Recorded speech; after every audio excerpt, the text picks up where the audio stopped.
বাবার বাড়িতে আসার পর দিন মানে অনেক সকালে ঘুম থেকে উঠেছিলাম, তাও 5টার দিকে।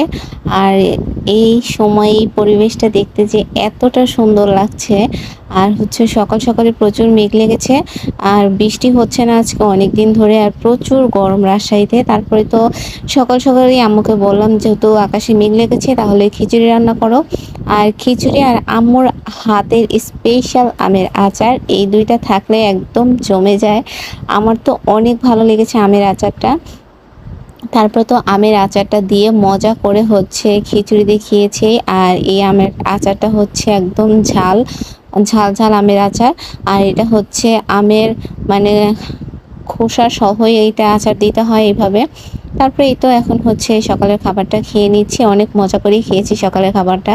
তারপরে দুপুরবেলা আম্মু বলছিল গরুর গোস্ত রান্না করবে, পরে আজকে হচ্ছে গরুর গোস্তটা আমি রান্না করছিলাম।